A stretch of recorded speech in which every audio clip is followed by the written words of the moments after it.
The united opposition leaders are urging top ODM party leaders to reassess their position in the broad-based government, warning them not to abandon Raila Odinga's political vision, especially his directive that ODM fields a presidential candidate in 2027 and distances itself from the broad-based arrangement.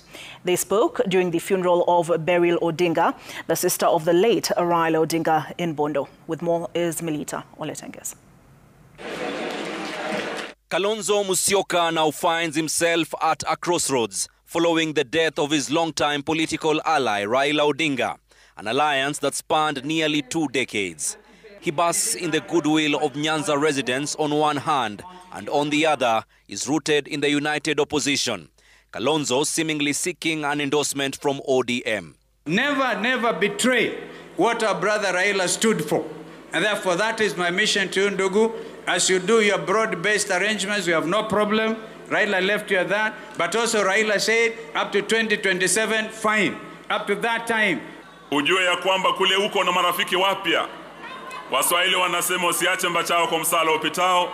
Know that if anything happens and you want to look back to where your friends are, you can count on Stephen Kalonzo Musyoka, you can count on Wamalwa. Tuko pamoja. The leaders speaking at the funeral of Beryl Odinga, a sister of the departed former Prime Minister, and ODM Party Leader Beryl Odinga in Bondo, were hailed by some Nyanza politicians for their close cooperation with Raila Odinga during his lifetime. Many people have said things that Raila told them. But there's one thing Raila also told us about Kalonzo Musyoka. He told us not to scandalize, not to attack, and not to antagonize Kalonzo Musyoka. But tough questions are emerging about whether Raila Odinga held private discussions with Kalonzo Musyoka before his death, questions some leaders now want answered.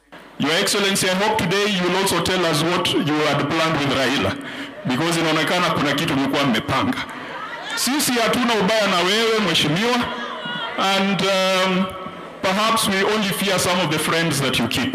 Hivi karibuni mimi nitazungumza juu ya Kalonzo na Raila Odinga. Nitazungumza ili kwamba niongee initoke. Si namna hiyo? Nitaiongea initoke.